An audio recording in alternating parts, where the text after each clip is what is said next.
Hello student, welcome to my YouTube channel Rohit academy. Student, आज हम इस वीडियो में आप लोगों को बताएंगे कक्षा 12 का आप लोगों का सब्जेक्ट है जीव विज्ञान विषय आप लोग का है, यानी कि बायोलॉजी है।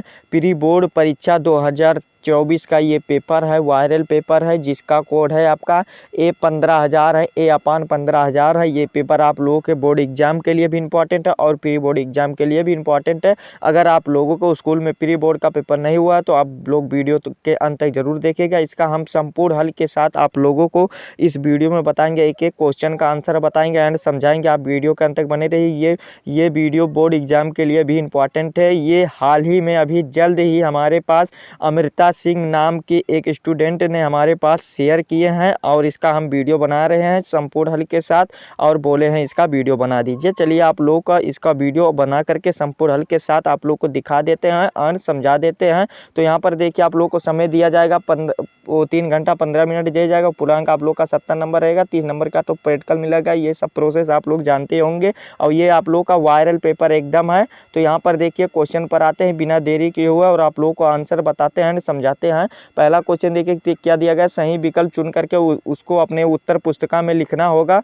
तो यहाँ पर देखिए पहला क्वेश्चन जो का वाला दिया गया है कि घास परिवार में बीज पात्र को क्या कहते हैं। घास परिवार में बीज पात्र को क्या कहते हैं, हमें यह बताना है। देखिए पहला ऑप्शन दिया गया प्रासल्क और जो बी वाला ऑप्शन दिया गया है प्रकुन बोल, और फिर जो सी वाला ऑप्शन दिया गया है कि परिभूषण पोष, और जो ये डी वाला ऑप्शन दिया गया है कि प्रसुप्त।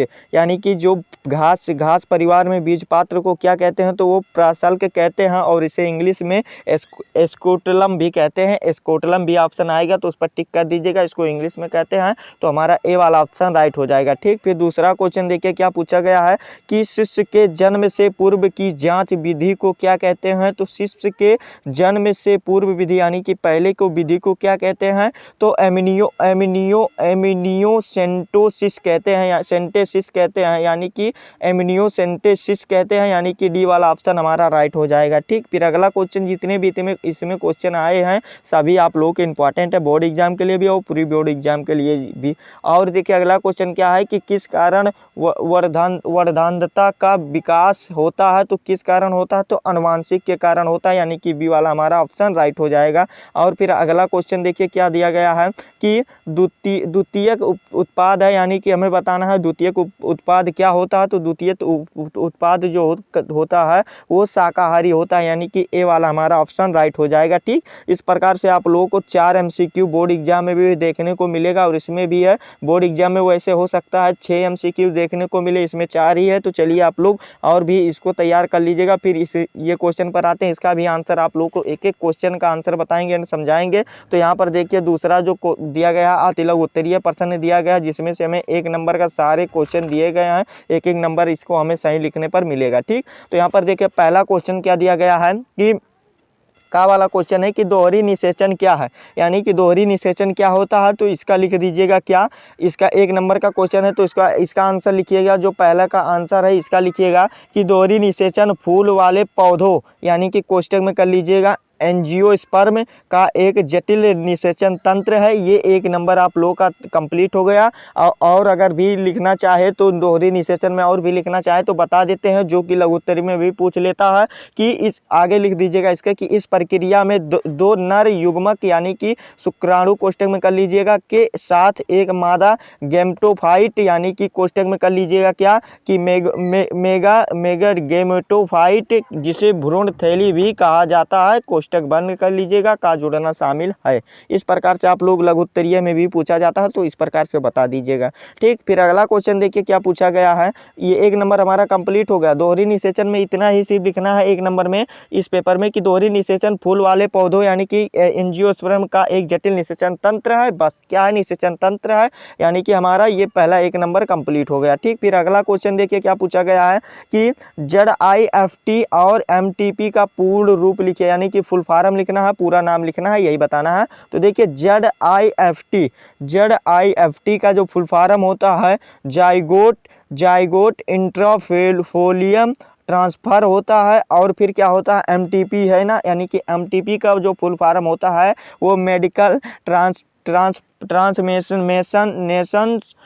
ऑफ प्रेगनेंसी होता है, यानी कि ये हमारा 1 नंबर ये वाला भी कंप्लीट हो गया, दोनों का पूर्ण रूप लिख करके। ठीक, फिर अगला क्वेश्चन देखिए क्या दिया गया है कि सरीसृप एवं पक्षी वर्ग को जोड़ने वाली कड़ी को क्या कहते हैं। तो सरीसृप और पक्षी वर्ग को जोड़ने वाली, इसका आंसर लिखिएगा कि सरीसृप एवं पक्षी वर्ग को जोड़ने वाली कड़ी को, मतलब कड़ी का जो नाम है वो आर्कियोप्लेट्रिक्स या अधपक्षी हिंदी में कहते हैं। ठीक, ये 1 नंबर ये वाला भी हमारा कंप्लीट हो गया। फिर अगला क्वेश्चन है कि निमोनिया किस जीव से उत्पन्न होता है, ये बताना है। तो निमोनिया, इसका आंसर लिखिएगा, जो इसका आंसर होगा निमोनिया जो होता है, निमोनिया बैक्टीरिया या वायरस द्वारा और फफूंद और परजीवियों द्वारा भी उत्पन्न होता है। ये हमारा 1 नंबर ये वाला भी कंप्लीट हो गया। फिर अगला क्वेश्चन देखिए क्या दिया गया है, पायरेसी क्या है, यानी कि बायोपायरेसी क्या है। तो बायोपायरेसी छोटा सा हेडिंग डाल देंगे, इसमें लिखिएगा कि या बायोपायरेसी वैसे लिख दीजिएगा, बायोपायरेसी एक जैव रासायनिक या अन्य संसाधनों के व्यावसायिक शोषण की प्रथा को बायोपायरेसी कहलाती है। ये भी हमारा टोटल, इसमें से आप लोगों का 5 क्वेश्चन दिया गया था, 5 नंबर कंप्लीट हो गया, कोई नहीं रोक सकता है यहाँ तक। और फिर आगे का भी क्वेश्चन का आंसर बताएंगे। देखिए आगे का जो क्वेश्चन हमारा पूछा गया है कि तीसरा जो क्वेश्चन पूछा गया है ये लघु उत्तरीय प्रश्न फर्स्ट है, यानी कि दो लघु उत्तरीय प्रश्न पूछे गए हैं। तो इसमें जो फर्स्ट वाला पूछा गया उसको भी देख लीजिएगा। यहाँ पर क्वेश्चन जो का वाला देखिए, फर्स्ट वाले पर पहले चर्चा करते हैं और आप लोग को आंसर बताते हैं, समझाते हैं। और यहाँ पर पहला वाला जो क्वेश्चन दिया गया, क्या दिया गया कि परिस्थिति तंत्र के मनुष्य को पोषक स्तर क्या है। तो इसका आंसर लिखिएगा क्या, परिस्थितिक तंत्र में मनुष्य का पोषक स्तर मानो सर्वभक्षी है और शाकाहारी के रूप में वह दूसरे पोषण स्तर पर होता है तथा मांसभक्षी के रूप में तीसरे पोषण स्तर पर होता है। 2 नंबर बाबू कोई नहीं रोक सकता है, इसको कोई नहीं। 2 नंबर ये वाला भी हमारा कंप्लीट हो गया। फिर अगला क्वेश्चन देखिए क्या है। अगला क्वेश्चन जो पूछा गया है कि 2 कीटभक्षी पौधों का नाम बताइए, यानी कि 2 कीटभक्षी पौधों का नाम बता दीजिए और 2 नंबर यहाँ से ले लीजिए। तो देखिए आप लोगों को 2 कीटभक्षी पौधे, जो पहला है हमारा, जो पहला कीटभक्षी पौधे है वो क्या है, ड्रोसेरा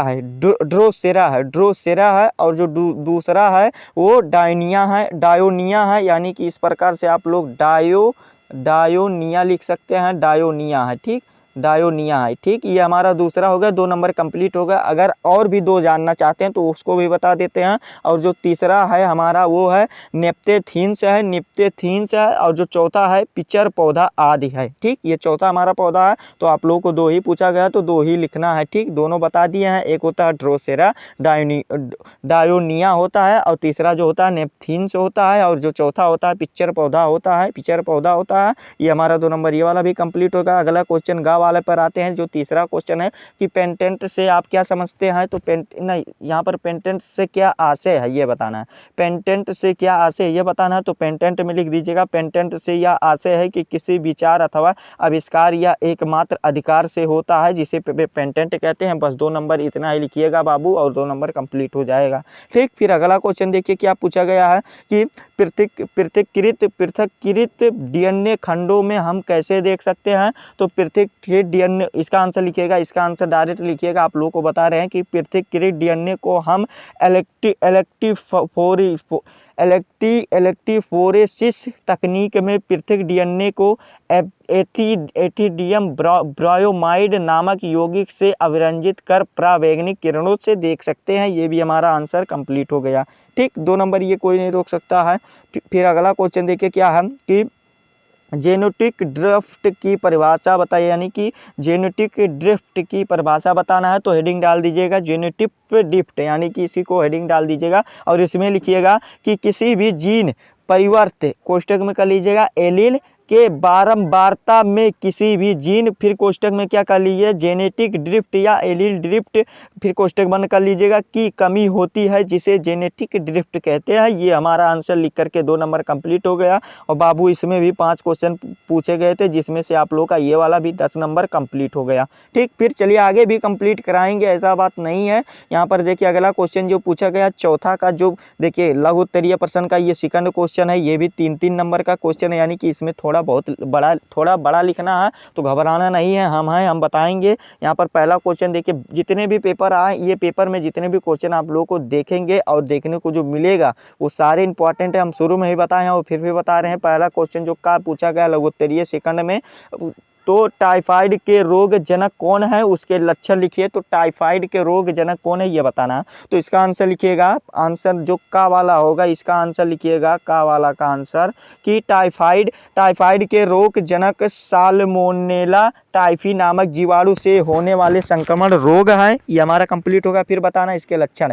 इसके जो लक्षण है, इसके लक्षण निम्न है। पहला है तेज बुखार है, दूसरा जो है पेट दर्द है, जो तीसरा है सिर दर्द है, और जो चौथा है कब्ज या दस्त का कारण बनता है। यही लक्षण है बाबू। 3 नंबर इतना लिखने पर कोई नहीं रोक सकता है। ठीक, फिर अगला क्वेश्चन देखिए क्या है कि आधुनिक मानव पर टिप्पणी लिखे, यानी कि जो डिजिटल ह्यूमन है उन पर टिप्पणी लिखना है। किन पर? डिजिटल ह्यूमन पर टिप्पणी लिखना है। तो हेडिंग डाल दीजिएगा वही डिजिटल ह्यूमन, यानी कि आधुनिक मानव डालिएगा। उसमें लिखिएगा आधुनिक मानव का वैज्ञानिक नाम होमोसेपियंस है, होमोजीन्स है, और सेपियंस प्रजाति या स्पीज है, यानी कि जाति है। और होमोसेपियंस होमोजीन्स का एकमात्र जीवित सदस्य है। और हम कह सकते हैं कि हमें चौपाए पूर्वजों की काफ़ी आगे बढ़ चुके हैं और पेड़ों से जमीन दर उतरने की हमारी कहानी लंबी और दिलचस्प है। यही हमारा आधुनिक मानव पर टिप्पणी हो गया। 3 नंबर ये वाला भी कंप्लीट हो गया। फिर अगला क्वेश्चन क्या पूछा गया, टाइगर प्रोजेक्ट का वर्णन कीजिए, यानी कि टाइगर प्रोजेक्ट का वर्णन करना। एक प्रोजेक्ट था, तो देखिए हेडिंग डाल दीजिएगा टाइगर प्रोजेक्ट लिखिएगा। इसमें क्या आराम से इसका आंसर लिखिएगा कि यह भारत द्वारा 1 अप्रैल यानी कि 1 अप्रैल 1973 ईस्वी में, कितना 1973 ईस्वी को संरक्षण को बढ़ावा देने और बाघों की घटती आबादी को पुनर्जीवित करने के लिए शुरू किया गया था। और इस परियोजना के अंतर्गत 17 राज्यों में 28 टाइगर रिजर्व बनाए गए हैं और यह देश के राष्ट्रीय उद्यानों में बाघों का आश्रय प्रदान करता है।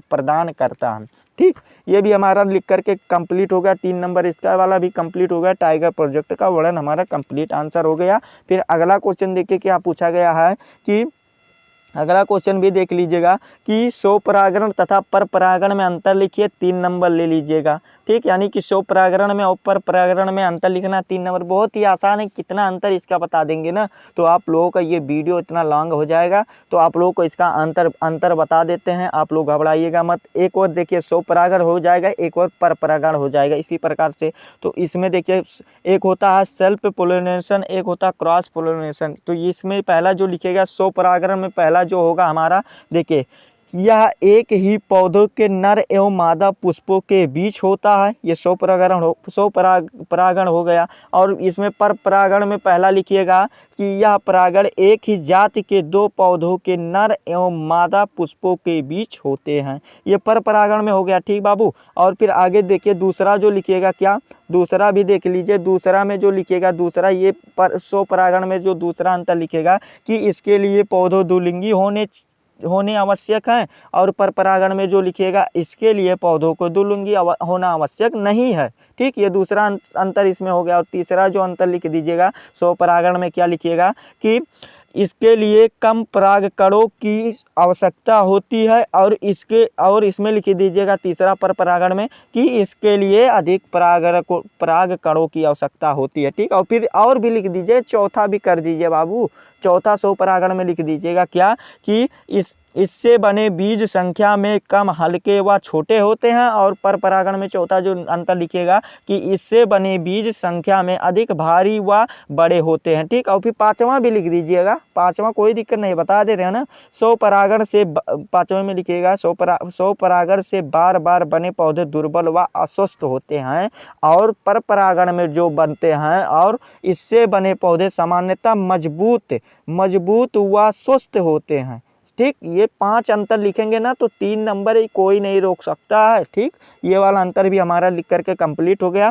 फिर अगला क्वेश्चन देखिए क्या दिया गया है कि 5वें का जो का दिया गया है कि शुक्रजनक नलिका की संरचना का वर्णन कीजिए। तो इसको आपको करना है बाबू, और चलिए आगे बता देते हैं आप लोगों को। तो ये वाला आप लोग चित्र बना लीजिएगा और उसके नीचे लिख दीजिएगा, या पहले लिख दीजिएगा आप, तो पहले चित्र बना दीजिएगा, जैसा आपका मन करेगा वैसा कीजिएगा। लेकिन हम यही कहेंगे पहले आप लोग इसका चित्र संरचना क्या है यानी कि स्ट्रक्चर कहाँ है, इसका पहले फिगर बना दीजिएगा, फिर उसके बाद नीचे लिखना शुरू कीजिएगा। तब 3 नंबर ये वाला भी कंप्लीट कर लीजिएगा, ठीक। फिर अगला क्वेश्चन का आंसर चलिए बता देते हैं। परिवार नियोजन की अस्थायी विधियां क्या है, इसको बताइए। खा वाला क्वेश्चन दिया गया है, तो इसका आंसर लिखिएगा। क्या उत्तर इसका लिखिएगा कि परिवार नियोजन की अस्थायी विधियां में नसबंदी को, जो कि पुरुषों एवं महिलाओं दोनों में होता है, और प्रसव उपरांत नसबंदी पोस्टपार्टम, कोष्टक में कर लीजिएगा, पोस्टपार्टम स्टलाइलाइजेशन होता है, और गर्भपात उपरांत नसबंदी होता है, जो कि कोष्टक में कीजिएगा